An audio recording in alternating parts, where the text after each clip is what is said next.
questions here. Okay, great. So again, it should be being recorded now. If you have any concerns, message me, email me, and we'll get that all taken care of. All right, so with that, it is 2:02 now, so perfect. And hello, everyone, welcome. And thank you so much for coming on this Friday afternoon, giving your time. For those of you who don't know me, my name is Olivia, and I am a prevention educator here at Domestic Violence Services of Snohomish County. Our department, the Prevention Education Outreach Department, does bi-weekly webinars. Actually, it's going to be every week in February for Teen Dating Violence Awareness Month, so definitely keep your eyes out for that. Keep that on your radar as well. And the purpose of these webinars is to spread useful information to the community, to folks like you, and they range from all kinds of different topics. And today I'm going to be talking about the role that stereotypes play in the enactment and perpetuation of domestic violence. And of course, if at any point you have questions or comments and you want to interact in the chat, that's totally fine. There will definitely be question time afterwards too, so don't feel like you have to jump in right then if you don't want to. I don't think any of you can talk in this thing, so if you have an urgent question, you want to chat it, go ahead and do that anytime. I'll try to keep an eye on the chat during the presentation. If I'm not able to do that, there will definitely be time to just talk and have questions or comments or whatever it may be after the presentation. So do whatever you'd like to do to interact. I'd love that. All right, so before I jump in, I want to give a quick overview of what I'm going to be discussing today. I am going to be addressing some really heavy topics, and in particular addressing stereotypes, which are really horrible. So these stereotypes are founded in hatred and not in truth. They are hard to say and of course hard to hear. So please do what you need to do to take care of yourself during this presentation. At the end of the day, my ultimate goal is that you have the information in a way that's going to be useful to you. So it's my highest priority that you feel safe and comfortable while you're receiving it. So getting into the content of today's presentation, I'm going to be talking about how stereotypes function in relation to domestic violence in a couple of different ways. I'll talk about the harmful stereotypes that exist about who survivors or abused people are, and of course, the ramifications of those stereotypes. I'll also talk about the stereotypic image of the abuser. Now, this section is not meant to defend abusers or to justify their actions. Rather, it's meant to show how having a commonly accepted collective image of who abusers are can actually be really harmful to the overarching goal of ending violence. Finally, I'll talk about the very real and very insidious ways that stereotypes themselves can be weaponized by abusers to further the abuse.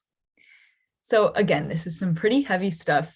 Absolutely do what you need to do. Take care of yourself, take a break, take a walk, get some water, whatever you need to do, totally fine on my end.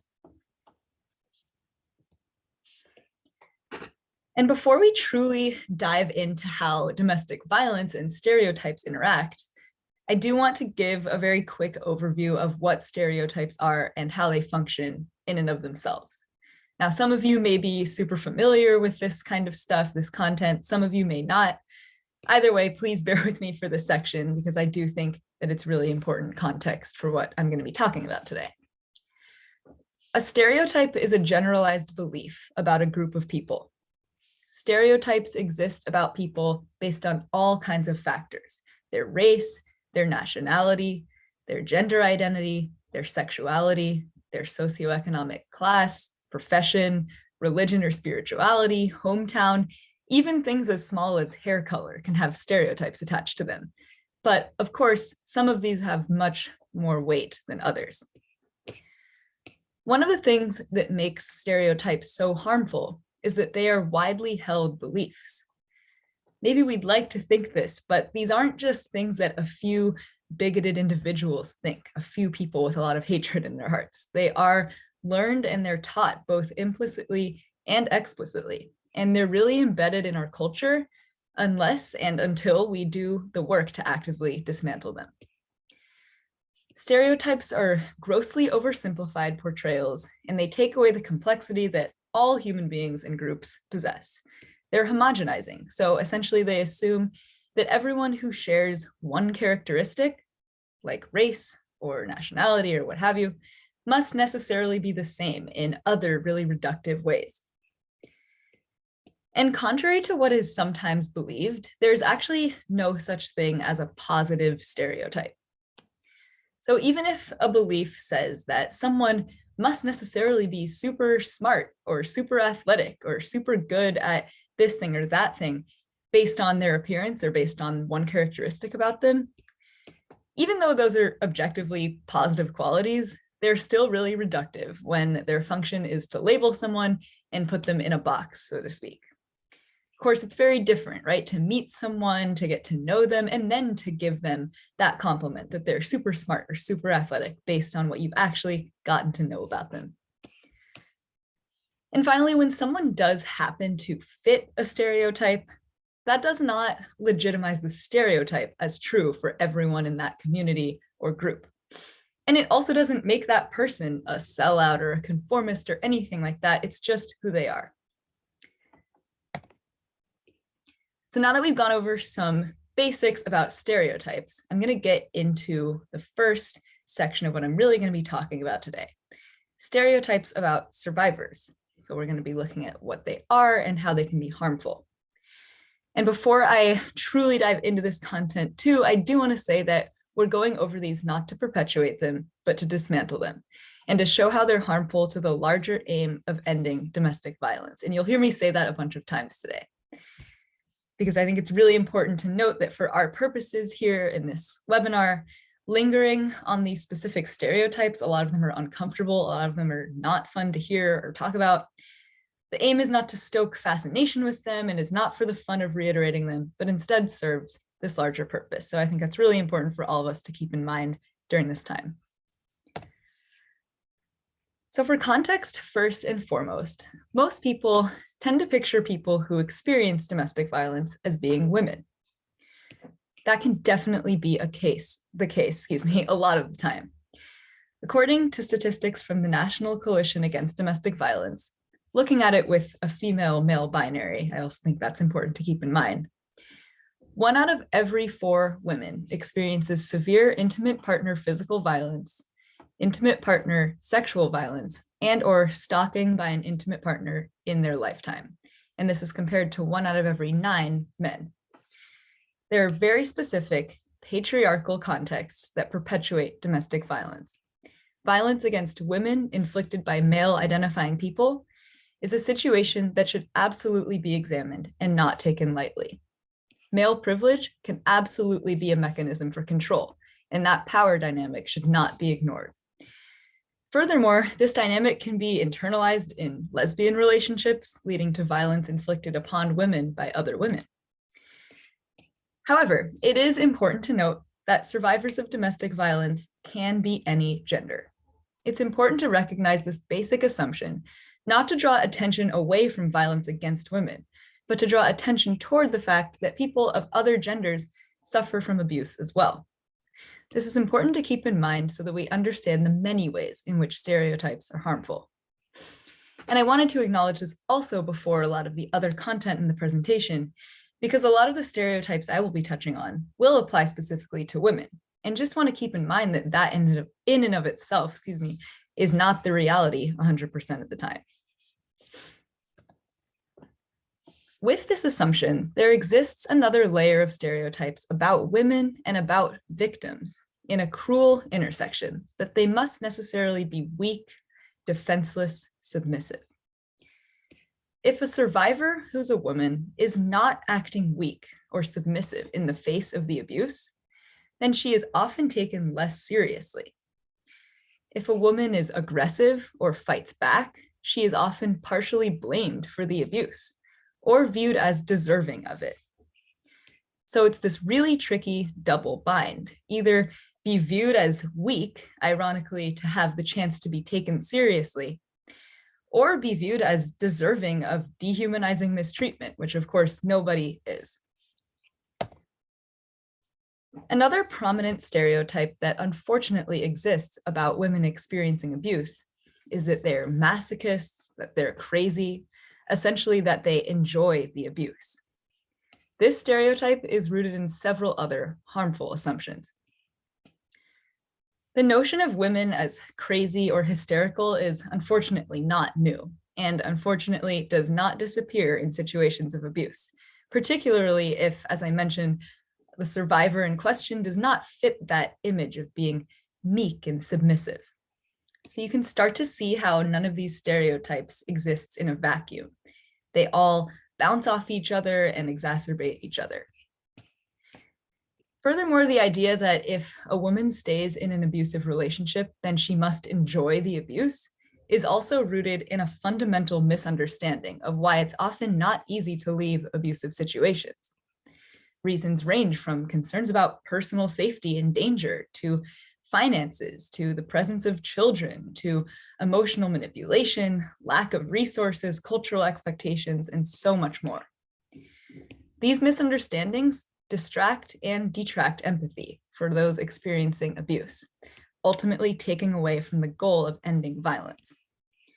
We can start to see how these stereotypes are harmful in and of themselves, but also hindering in this larger goal. As harmful as these stereotypes are for someone who, again, identifies as a woman, it is important, again, to understand that biased views against survivors can be generated when they don't match these stereotypes, when they aren't women, when they aren't acting meek or weak or defenseless. And these problems are not equally weighted for all people. For example, women of color, particularly Black women, may run into specific and intersecting binds regarding these stereotypes. The harmful racist stereotype that exists toward Black women of loudness and aggression is horrible in and of itself and reflects historical and present inequities. But specifically related to domestic violence, it presents a unique problem wherein, because of this stereotype, a Black woman experiencing abuse may be viewed as inconsistent with that commonly held meek victim image. The violence, then, because of this stereotype and false binary, is attributed to the woman herself, or as just a fact of the Black home or the Black family. This can lead to a doubly harmful reticence to characterize instances of abuse toward Black women as such, because of this racist notion that that's just how it is. According to the United States Institute of Women's Policy Research, more than 40% of Black women will experience domestic violence in their lifetime, compared to 31.5% of all women. This illustrates why dismantling these stereotypes is of the utmost importance when it comes to ending violence for all people, especially in the face of disproportionate violence against Black women and other women of color. I want to take one moment here to just pause, tell everyone to please protect your peace, protect your emotions. These are really horrible things. So take a deep breath. Again, take care of yourself. Do what you need to do. I just wanted to give that reminder partway through this presentation.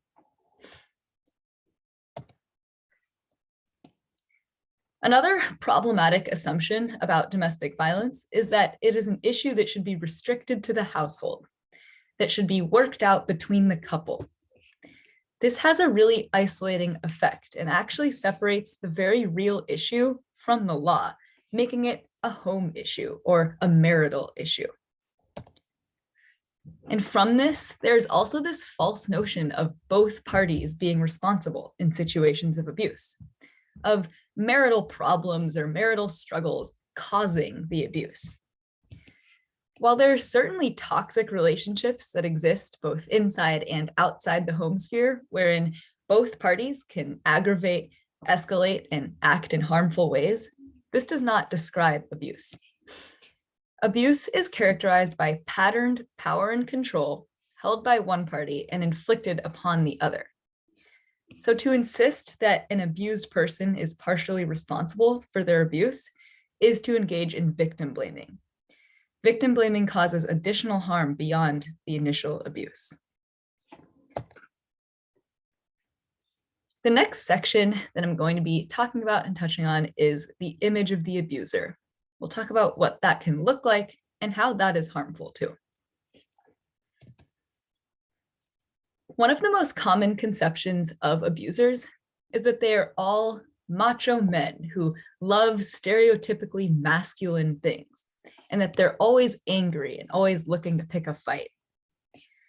While this can definitely be true in some cases, it is simplistic to think that this is the only person who could abuse. This is primarily harmful because it erases, questions, and invalidates the experiences of people who are abused by those who do not fit this macho masculine image. Also, immediately placing all macho and hyper masculine presenting men, some of whom may be staunchly non-abusive, in fact, and have perfectly healthy relationships, into these boxes is a misdirection of energy. It labels people unnecessarily, and again, distracts from that ultimate goal of ending violence and ending abuse.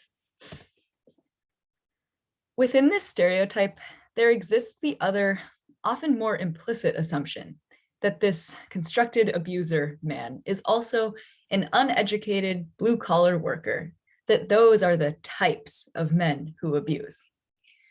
This is, of course, harmful to non-abusive men who don't have a higher education degree or who work in jobs that are regarded with less respect in our society. It also ignores the reality that abusers can come in all forms, all professions, and from all socioeconomic classes. The power and intimidation inflicted by an abuser who is educated, who presents as cool and calm, who's calculating, and who has many resources and allies at their disposal is very dangerous and should not be underestimated.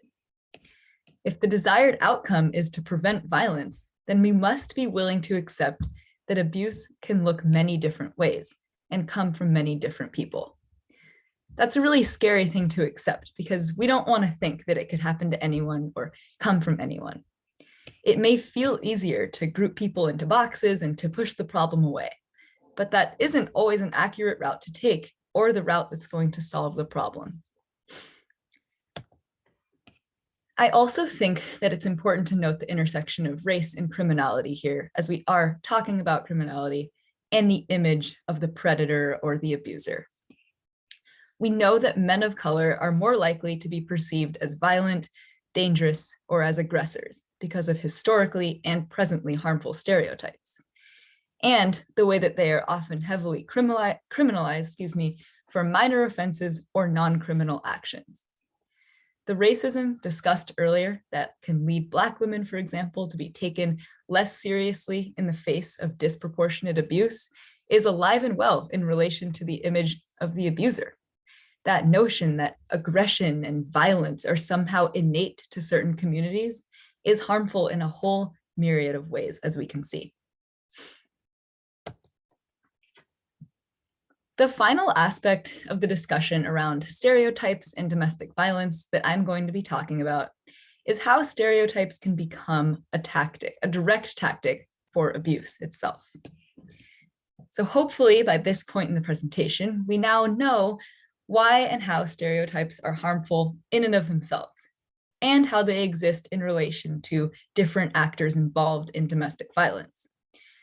But now let's talk about how abusers can use these stereotypes to their advantage. The key ingredient in this phenomenon is an abuser's knowledge of the way that stereotypes function in the world.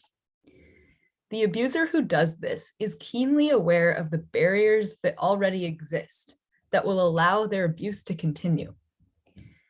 This then means that any given abuser themselves doesn't necessarily have to be privileged or have a bunch of resources on their side. But it does mean that dismantling stereotypes is important on more than an individual level. Common acceptance, communal, institutional, societal, is power for an abuser. To illustrate this a bit more, I'll go through some different ways that an abuser might weaponize stereotypes. So looking at race, for example. This involves that keen knowledge of who institutions privilege, that whiteness is a huge privilege in the face of those institutions. This knowledge that people of color might be taken less seriously when trying to get help when making allegations of abuse. Someone abusing a person of color could weaponize these stereotypes to their advantage. Looking at gender identity, similar situation, knowing that non-male presenting people may be taken less seriously in these situations. Sexuality, again, similar knowledge of institutional and other barriers privileging straight people. Also, we can see with this one on a more interpersonal level, threats to out someone. If you tell someone what I'm doing to you, if you tell someone what's going on, I'm going to tell everyone your sexuality, for example. With nationality, we can also see some of this interpersonal stuff at play. That person to person, you don't really know how it works here. You know, you're not from here, you don't get it. No one's going to believe you, et cetera, et cetera. We also can see similar threats to reveal perhaps undocumented status. And of course, similarly to the first couple that I talked about, knowing that these systems, when trying to seek help and trying to overcome the abuse, are confusing in and of themselves, and especially for someone for whom English isn't their first language. And of course, with age, we can see similar aspects at play here. That gaslighting, nobody's going to believe you, you're too young, you don't understand what's happening to you, et cetera, et cetera. So again, this is about an intentional use and knowledge of already established stereotypes. It's not about the abuser making the stereotypes up themselves from their head, but about taking advantage of the way that they are produced and accepted in our society. As I'm wrapping up my presentation, I do want to go over some of the materials that made this whole thing possible, in case any of you want to go back and reference them for yourselves later. So Why Does He Do That? And See What You Made Me Do by Lundy Bancroft and Jess Hill, respectively. Great books, fundamental for understanding abusive behavior and address the conversation of stereotypes and inequity within domestic violence as a subset. The articles listed here by, say, Paige Sweet and Harrison Mosqueda also have a rich discussion of that weaponization of stereotypes. So definitely check any of these out if they do spark your interest, or if you want to learn more or have additional questions that maybe I can't answer. And of course, if anything in this presentation brought anything up for you, if you feel unsafe, if you're worried about yourself, worried about a friend or loved one, if you are in need of immediate assistance in any way, please don't hesitate to call the Domestic Violence Services 24-hour hotline. That's 425-252-2873 or 425-25-ABUSE. And with that, that concludes my presentation. So thank you so much for being here. I know it was a bit of a shorter one today, but we have some extra time for questions, comments, and also maybe can get out of here a little bit early. Thank you all so much for coming. I'm going to stop sharing my screen now.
Looks like we have 3 attendees, 4 people, including me.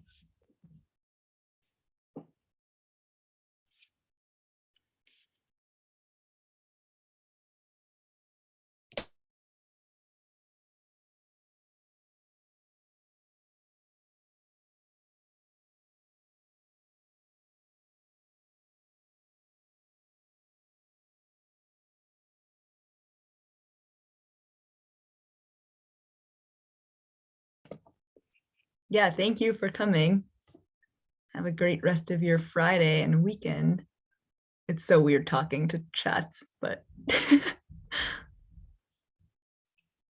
I don't have any outstanding things to address. So as long as no one has any more questions, I'll probably let everyone go.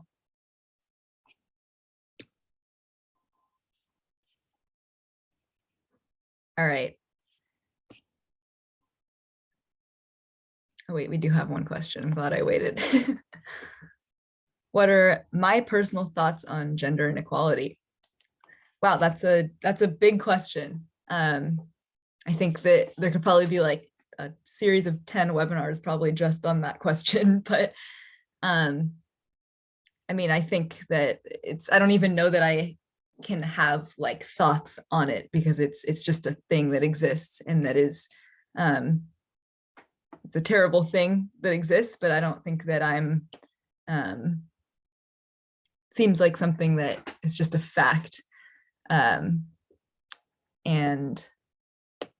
yeah, sorry, I'm just trying to kind of answer this in a concise enough way, but it's a really big and important question. But yeah, gender inequality, something that absolutely exists and permeates almost every aspect of life, kind of on the individual level, right? I mean, I'm sure that many of us have experienced that kind of interpersonally, coming from lots of different backgrounds, different identities.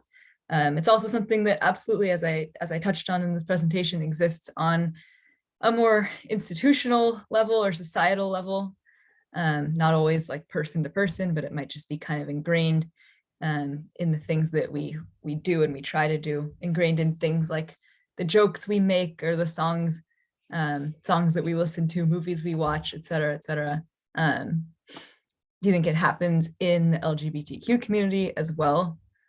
Yeah, I mean, I think that something that's super important about these really big inequities like racism, sexism, gender inequality, what have you, a lot of the thing that makes those things so harmful is that they can exist, again, beyond that just person to person sort of, I think that you're this because you identify as this, which is of course terrible in and of itself. But I think that one of the things that makes those big isms or big inequities so harmful is that they can permeate into our culture. So they can be internalized by people, right?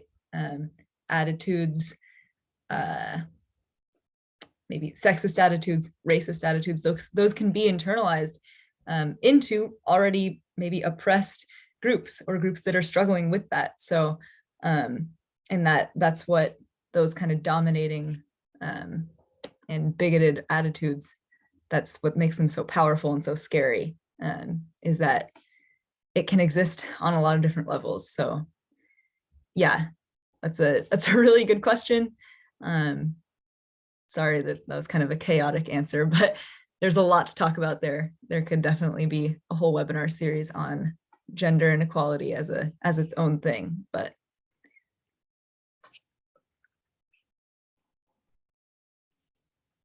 yeah, thank you. I appreciate you coming and asking questions.